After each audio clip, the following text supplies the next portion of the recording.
Hello students, class 12th में आप सभी का वेलकम है। यहाँ हम चैप्टर 2 पढ़ रहे हैं अकाउंट्स का। आज का हमारा टॉपिक है गुडविल। वेरी इंपॉर्टेंट और वेरी इजी और इंटरेस्टिंग टॉपिक है आज का हमारा गुडविल। गुडविल से आप लोग पहले भी बहुत अच्छे से परिचित है कि क्या होता है गुडविल। गुडविल यानी कि हमारी रेपुटेशन। अगर हम बिजनेस कर रहे हैं, क्योंकि हम वहाँ पे अभी पार्टनरशिप फर्म का चैप्टर चल रहा है, तो अगर हम बिजनेस कर रहे हैं तो हमारी मार्केट में कितनी रेपुटेशन है, कितनी इमेज है, उसे हम क्या बोलते हैं, गुडविल बोलते हैं। तो गुडविल के बारे में हम सभी बहुत अच्छे से जानते हैं, पर अकाउंटिंग ट्रीटमेंट क्या होता है वो हम हमारे अकाउंट्स में सीखते हैं। तो पहले मैं आपको नॉर्मल लैंग्वेज में मैं आपको बता दूं कि गुडविल क्या होता है। तो गुडविल का कंसेप्ट ये है कि इसका मीनिंग क्या होता है। तो कहा गया है, इट इज़ एन इमेज और रेपुटेशन ऑफ ए बिजनेस। आपके बिजनेस की इमेज और रेपुटेशन, ठीक है। It is the name and fame of the business which help them to enjoy good earning in the market. यानी कि मार्केट में आप अपनी अर्निंग को किस तरीके से इंक्रीज़ करते हैं, तो ये आपकी अर्निंग को इंक्रीज़ करने वाला जो फैक्टर है वो आपका गुडविल कहलाता है। ये इमेज और रेपुटेशन को आप कैसे मेजरमेंट कर सकते हैं। एक फॉर एग्जांपल मैं कहूँ कि बहुत ही पास में 3 मोबाइल की शॉप है, ठीक है। तीनों मोबाइल की शॉप में से आपकी सबसे ज़्यादा उनमें अर्निंग हो रही है। जो भी हमने वहाँ भीड़ देखी वो आपकी दुकान में देखी। ऐसा क्यों? क्योंकि वहाँ पता चला कि या तो आपकी दी गई सर्विस आपकी शॉप की बहुत अच्छी थी, क्वालिटी आप अपनी दुकान में अच्छी रखते हैं, और एक आप पिछले 10 सालों से आप वहीं पर है, ठीक है। और बाकी की जो 2 दुकानें हैं वो आपके ओपनिंग के बाद में उनकी ओपनिंग हुई है, यानी कि वह बाद में खुली है। तो हम देखेंगे कि आपकी दुकान में आपकी बहुत अच्छी रेपुटेशन है, एक तो आपके बिहेव से और एक आपके गुड्स की क्वालिटी से। तो वो क्या कहलाती है, हमारी गुडविल कहलाती है। It is an intangible asset but have some reliable value. ये एक इंटेंजिबल है, जैसा कि हम 11th क्लास में पढ़ के आए हैं। इंटेंजिबल जिसे कि हम छू नहीं सकते हैं, देख नहीं सकते, पर वह एक एसेट होती है जिसकी कि कोई वैल्यू होती है। तो वैसे ही हमारे गुडविल की भी क्या है, वैल्यू है। ये वैल्यू कैसे है? सपोज़ आप एक शॉप है जो अभी 2 महीने पहले ही खुली है, बिजनेस वो भी करा, कस्टमर उनके पास में भी आएंगे, वो 20,000 रुपये कमा रहे हैं, और एक आपकी 5 सालों से दुकान है, आपने वहाँ पे लाख रुपए, उसी महीने में आपने लाख रुपए कमा लिए, और पास ही की दुकान वाले ने वही गुड्स को सेल कर रहा है, पर वो 20,000 ही कमा रहा है। यानी नॉर्मल इनकम जो नया अभी खोल रहा है वो भी 20,000 कमा रहा है, तो बाकी के 80,000 के आपके उससे इसलिए ज़्यादा हुए क्योंकि आपकी रेपुटेशन अच्छी थी। तो यहाँ पे क्या कर सकते हैं, हम गुडविल को वैल्यूएशन कर सकते हैं। आई होप आप सभी को समझ में आ रहा होगा। आइए हम हमारी आज की बुक की लैंग्वेज में गुडविल को समझते हैं। कहा गया कि goodwill is an intangible asset. Goodwill is this very easy to describe, very difficult to define. कहा गया कि डिस्क्राइब करना बहुत ही ईजी है, पर एक डेफिनेशन देना है इसको बहुत हार्ड हो जाता है। आगे कहा गया, it is the benefit and advantage of good name, reputation and connect of a business. जैसे कि आप सभी के भी बिजनेस से रिलेशन होगा, या तो आपके फादर है या आप है, या हम खुद भी देखते हैं, हम खुद वहाँ पे क्या करते हैं, अगर मार्केट में परचेज़ करने जाते हैं तो हम उसी दुकान में, हम उसी शॉप में हम चढ़ेंगे जो कि एक रेपुटेटेड दुकान है, ठीक है। तो उसे क्या कहा जाता है, गुडविल कहा जाता है। It is the attractive force with bring in the customer, जिसको कस्टमर को अट्रैक्ट करने की कैपेसिटी होती है। Goodwill is nothing more than the probability that the old customer will resort to the old place. यानी कि आपको कहा गया है, जैसे कि अपने पेरेंट्स भी है, वो क्या कहते हैं कि आप जाकर के उसी दुकान से लेकर के आओगे जो कि आपको पेरेंट्स ने आपकी बताइए। एक फिक्स दुकान हो जाती है हमारे कोई भी मार्केट में, तो यानी वो क्यों फिक्स हो जाती है, यानी उसकी क्वालिटी उसकी दुकान की काफ़ी अच्छी थी, वही क्या कहलाती है, उसकी रेपुटेशन अच्छी थी, इमेज अच्छी है मार्केट में, उसे क्या कहते हैं, गुडविल कहते हैं। आगे हम देखेंगे कैरेक्टरिस्टिक्स ऑफ गुडविल, ठीक है। It is an intangible asset. First क्या हो गया, आपकी इंटेंजिबल एसेट है, क्योंकि हम इसे देख नहीं सकते, पर हम और दूसरों से जब कंपेयर करें अगर उस शॉप की, तो हमें समझ में आता है कि हाँ इनकी गुडविल अच्छी है, ठीक है। It is a valuable asset. It help to earn higher profit. एक नॉर्मल प्रॉफिट सभी दुकान वाले करते हैं, पर उनसे कहीं ज़्यादा, यानी कि कस्टमर हमारी शॉप में आए, पास ही में आपकी मोबाइल शॉप भी है, पर आपके शॉप में क्यों आ रहे हैं? क्योंकि आपके पास में क्वालिटी अच्छी, तो इससे क्या हो रहा है? आपके हायर प्रॉफिट, यानी आपके प्रॉफिट में क्या हो रहा है? इंक्रीज हो रहा है, ये गुडविल के कारण ही, ठीक है। It is an attractive force which bring in customer to old place of business, it valuable is fluctuating, ठीक है। ये मोस्ट 5 कैरेक्टरिस्टिक्स है। कई बार क्या होता है, थ्योरी भी पार्ट पूछ लिया जाता है। तो ये गुडविल जो ऐसा कंसेप्ट है, इसमें 2 टाइप्स के पार्ट हो जाते हैं, एक तो थ्योरेटिकल पार्ट और एक प्रैक्टिकली पार्ट। तो आज के हमारी वीडियो में थ्योरेटिकल पार्ट पढ़ रहे हैं। किस तरीके से अकाउंटिंग ट्रीटमेंट किया जाता है वो हम नेक्स्ट वीडियो में पढ़ेंगे। तो कहा गया है कि ये इंटेंजिबल एसेट है, इंटेंजिबल है बट वैल्यूएबल है, हम वैल्यू कर सकते हैं, क्योंकि एक नॉर्मल प्रॉफिट से जो हम ज़्यादा प्रॉफिट कमा रहे हैं वो हमारी रेपुटेशन के कारण कमा रहे। तो हमने क्या किया, गुडविल को, हमारी रेपुटेशन को हमने क्या किया है, वैल्यूएट दे दिया है, ठीक है। नॉर्मल प्रॉफिट 50,000 था, पर आप 80,000 कमा पा रहे हैं, तो यानी कि वो जो डिफरेंस है वो आपकी क्या है, गुडविल है, ठीक है। आई होप समझ में आ रहा होगा।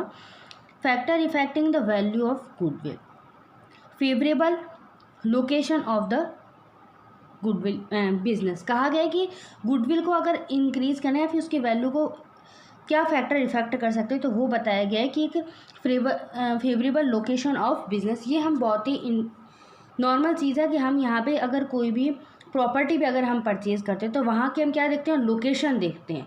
लोकेशन देखते हैं कि यहाँ पे हर सुविधा, ट्रांसपोर्टेशन की हर तरीके की सुविधा है, तो अब वहाँ पे हम हमारी शॉप के लिए क्या कर सकते हैं, प्रॉपर्टी ले सकते हैं, ठीक है।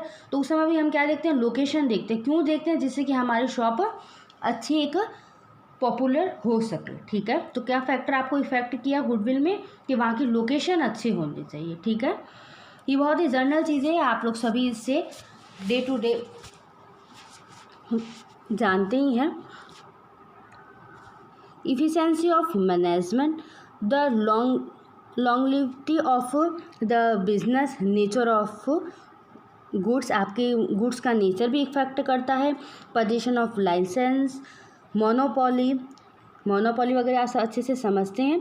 Risk involve, trade off profit, future competition, capital required और quality of production.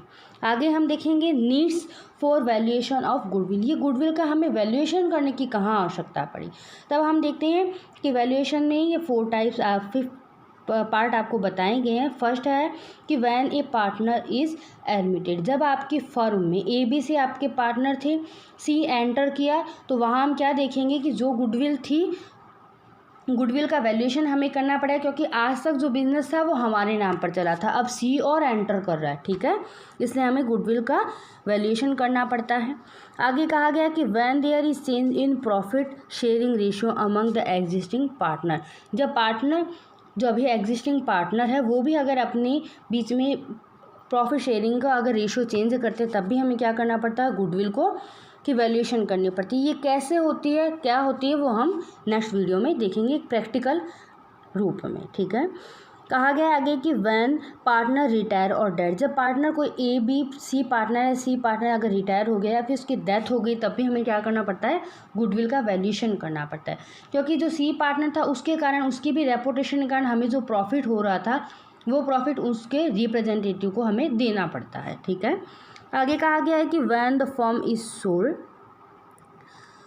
When two firm is amalgamate यानी कि कोई 2 फर्म है, अगर वो मिल रही है, तो तभी हमें क्या करना पड़ता है, गुडविल का वैल्यूएशन करना पड़ता है। क्योंकि जो फर्म ए है और फर्म बी है, ये दोनों अगर मिल रहे हैं, तो कुछ रेपुटेशन ए और बी अगर दोनों मिल जाते, तो दोनों की कंबाइंड में रेपुटेशन और भी ज़्यादा होगी, तो गुडविल हमारी और इंक्रीज़ होगी, तब हमें क्या करना पड़ता है, गुडविल का वैल्यूएशन करना पड़ता है। अब हम देखेंगे types of goodwill. Type of goodwill, 2 types के आपको गुडविल बताई गई है। सबसे पहले है परचेज और सेकंड है सेल्फ जनरेट। ये क्वेश्चन कई बार थ्योरेटिकल में पूछा जाता है कि परचेज गुडविल और सेल्फ जनरेट। परचेज गुडविल क्या कहलाती है कि it is the goodwill which is acquired by market payment, यानी कि मार्केट पेमेंट, यानी कहा जाता है कि हमने गुडविल को परचेज़ किया। जैसे कि एक फर्म थी, या ये मैं कहूँ राम अपना अच्छी शॉप चला रहा था, पर श्याम जो कि उसका फ्रेंड था, उसकी रेपुटेशन बहुत अच्छी थी। तो राम ने कहा श्याम को कि आप हमारे साथ में मिल कर के अगर बिज़नेस करें तो और अच्छा बिज़नेस चलेगा। तो श्याम बहुत अच्छा पॉपुलर था, उससे अगर राम मिल कर के बिज़नेस करा तो अब राम का बिज़नेस भी क्या हो गया है, इंक्रीज़ हो गया। क्यों? क्योंकि श्याम की बहुत अच्छी मार्केट में रेपुटेशन थी। ठीक है, तो राम ने क्या किया, गुडविल को क्या किया, परचेज किया, खरीद करके लेकर के आया। ठीक है, आगे कहा गया for example when a business is purchase the excess of purchase consider over its net asset, जिसमें कि asset and liabilities is value of purchase goodwill. First है इसमें it arise on purchase of business, it is record in the book of accounting because consider is paid for it. हमें क्या करना पड़ता है, जब हम शाम का बिजनेस लेकर के आएँ तो शाम की बिजनेस में कुछ एसेट होगी, कुछ उसकी लायबिलिटीज़ भी होगी, उसका भी पेमेंट करना होगा, और अकाउंटिंग की जो बुक है उसको भी हमें क्या करना पड़ेगा, मेंटेन करना पड़ेगा। ये बैलेंस शीट में हमें एक गुडविल एसेट है तो इंटेंजिबल एसेट के रूप में हमें वहाँ पे दिखानी होगी। ठीक है, इसलिए हमें वैल्यूएशन भी करना पड़ता है। सेल्फ जनरेट गुडविल कैसे, सेल्फ जनरेट यानी कि आपने ही अपनी पूरे मार्केट में इस तरीके से आपने खुद ने अपनी रेपुटेशन अपनी मेहनत से बनाई है, तो वो क्या कहलाएगी, सेल्फ जनरेटेड कहलाएगी। It is internal generate over a long period of time.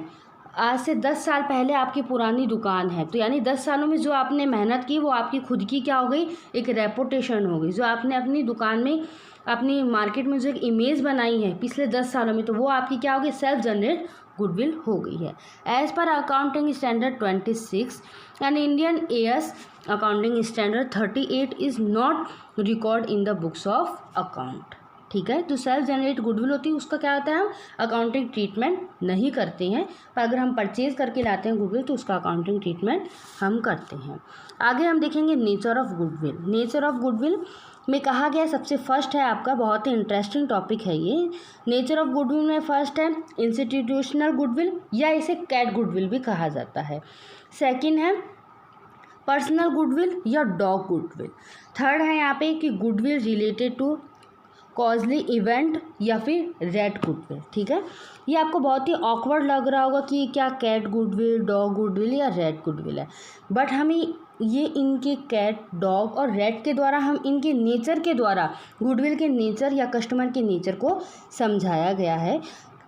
ये नेम भी हमें याद रखने बहुत इंपॉर्टेंट हो जाते हैं, क्योंकि कई बार जब कंपटीशन एग्ज़ाम जब हम देखते हैं तो वहाँ क्वेश्चन अराइज हो जाता है कि कैट गुडविल किस तरीके की होती है, तब हम वहाँ भूल जाते हैं कि क्या था।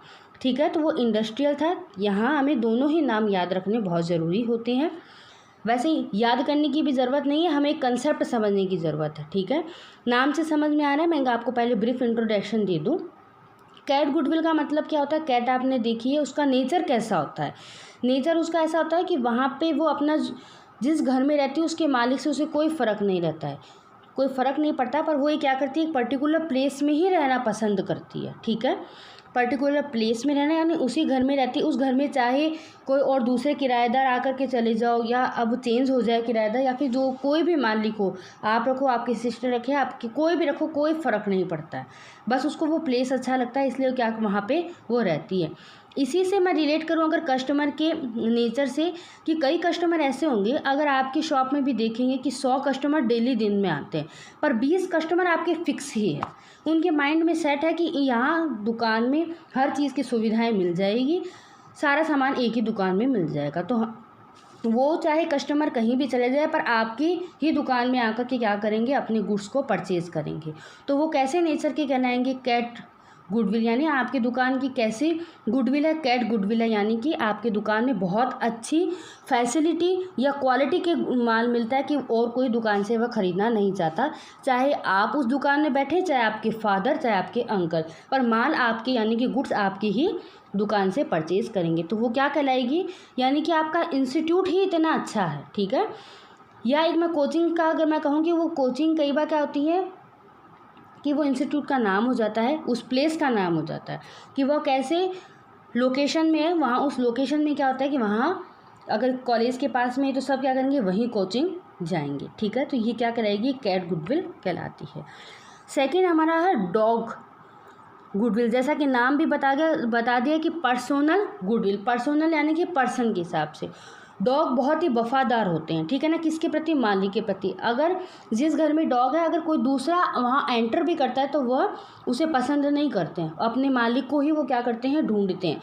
तो उसी तरीके से मैं अगर आपको कस्टमर से रिलेट कराऊँ, जैसे कि सॉफ्टवेयर इंजीनियर है, ठीक है, वो बहुत ही अच्छा काम करता है, तो हम क्या करेंगे? वो सॉफ्टवेयर इंजीनियर चाहे हमारे घर के पास में पहले दुकान थी, अब वो मार्केट के बीच में भी चला गया, पर उस सॉफ्टवेयर इंजीनियर को हम उसी को ही बुला करके लाएंगे। इसी तरीके से कोई जैसे कि इलेक्ट्रिशियन है, वो बहुत ही अच्छा काम करता था, उसके काम में इफ़िशियंसी थी। यहाँ पे कोई इंस्टीट्यूट नहीं है, इंस्टीट्यूट में कोई एक सर पढ़ाते हैं, वो सर बहुत अच्छा पढ़ाते हैं, तो सर चाहे वो कोई से भी इंस्टीट्यूट में चले जाओ, पर आप वहीं पढ़ने जाओगे, ठीक है ना। इंस्टीट्यूट में आपको कोई फ़र्क नहीं पड़ेगा, वो जहाँ सर रहेंगे वहीं आप पढ़ेंगे। उसी तरीके से है कि डॉग भी किसी पर्सन के साथ में अपनी वफादारी रखता है, तो वैसे ही जो कस्टमर भी है वो एक पर्टिकुलर दुकानदार, मतलब जो एक ये मैं कह दूं कि सॉफ्टवेयर इंजीनियर है, तो उसी की क्वालिटी देखेगा, उसके वर्क करने की उसी पे कहेगा, चाहे वह दुकान कहीं भी खोल ले, ठीक है। थर्ड हमारा आ रहा है रैट गुडविल, यानी कि कोई भी इवेंट। यहाँ पे जो रैट होता है वो यानी कि चूहा है, वो किसी भी न तो मालिक पे डिपेंड करता है और न ही उसे प्लेस चाहिए होता है। हाँ, इस घर से उस घर में रैट चूहे जाते रहते हैं, उन्हें कोई मतलब नहीं है कि मैं इसी स्थान में रहूँ या मेरा मालिक कौन है, ठीक है। उनको क्या मतलब होता है कि खाने की चीज़ हमें मिलनी चाहिए, जहाँ खाने की चीज़ है वहाँ वह पहुँच जाते हैं। तो उसी तरीके से कई कस्टमर ऐसे होते हैं, उन्हें कोई मतलब नहीं है कि दुकान अच्छी है या इसके दुकान में कौन वर्क कर रहा है, उस मालिक का बिहेव अच्छा है नहीं है, आप बैठ रहे हैं, आपके फादर बैठ रहे हैं, उन्हें कोई मतलब नहीं है। दुकान बाज़ार में है या हमारे घर के पास में, उन्हें कोई मतलब नहीं, जहाँ गए वहाँ उन्हें सामान लिया। ऐसे जो कस्टमर होते हैं जैसे कि किराएदार है, अगर आज यहाँ है तो उनके घर के पास में जो सामान मिल रहा है उन्हें सामान से मतलब होता है कि हमें लेकर के आना है, ठीक है, और अदर कोई भी तरीके का फ़र्क नहीं पड़ता है। तो आइए हम थोड़ा अकाउंटिंग लैंग्वेज में इनको समझ लेते हैं। कहा गया इंस्टीट्यूशनल गुडविल या फिर कैट गुडविल, ठीक है। Such type of goodwill exist due to reputation, good name and quality of goods of the entity, यानी कि आपके रेपुटेशन कितनी अच्छी है, बाज़ार में नाम कैसे अच्छा है, और आपके ये दुकान में शॉप में कितनी अच्छी क्वालिटी रखती है, उस पर डिपेंड करता है, ठीक है। There are customers who continue to visit the old business place even if the ownership change.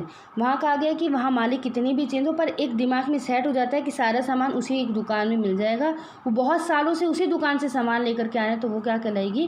Cat goodwill कहलाएगी। It is also called cat goodwill because cat does not leave the house even if the master leave the house. अगर वह उस घर का मालिक है, चाहे वो घर छोड़ करके चला जाए, पर वो उसी ही घर में रहती है। The value of goodwill of such business will be very high. I hope समझ में आया होगा। आगे सेकेंड आ जाता है हमारा पर्सोनल गुडविल या फिर dog goodwill. When goodwill exist in business due to personality, efficiency and conduct of the owner that such goodwill is called personal, यानी कि उसके ऑनर पर डिपेंड करता है, आपका बिहेव कैसा है कस्टमर से, वो आप पे इसमें डिपेंड करता है, ठीक है।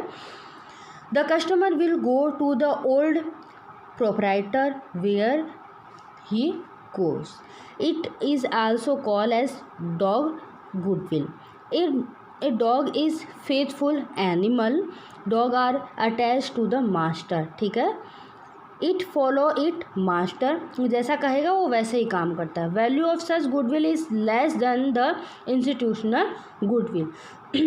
This type of goodwill exists in the entitle of professional nature, यानी कि जो डॉक्टर अच्छा है, वो डॉक्टर चाहे कहीं भी कोई भी इंस्टीट्यूट में चला, अपना कोई भी जगह अगर अपना क्लिनिक खोल ले, पर हम उस डॉक्टर के पास में जाएंगे क्योंकि वो डॉक्टर बहुत ही अच्छा हमारा इलाज करता था। तो इस तरीके के जो प्रोफेशनल जो कोर्स नहीं होते हैं, जैसे कि हमें पढ़ने का मैंने दे दिया, या फिर जो सॉफ्टवेयर इंजीनियर, तो ये जो प्रोफेशनल डिग्री वाले जो बिजनेस होते हैं वो इसमें वर्क करते हैं।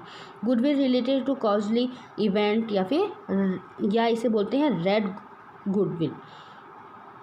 Under this, value of goodwill of the business is not fixed but fluctuate in nature, meaning that value of goodwill may change due to insignificant event. It is also known as red goodwill. Red is attached neither to the master nor to the house, न तो उसे मालिक से मतलब होता है, न ही उसे हाउस से मतलब होता है। Rate is a very flexible and move frequently.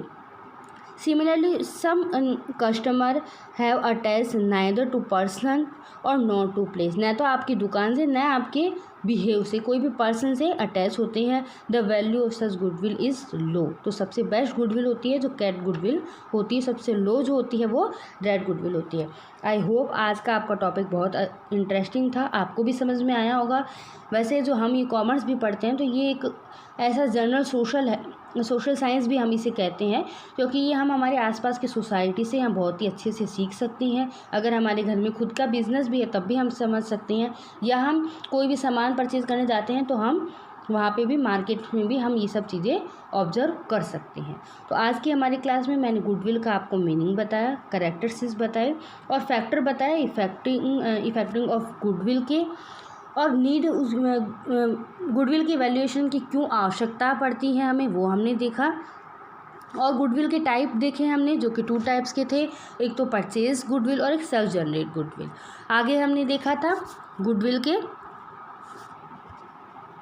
Nature के बारे में, जो कि 3 टाइप्स के थे, इंडस्ट्रियल, पर्सनल और गुडविल रिलेटेड टू इवेंट्स के अकॉर्डिंग। So thank you.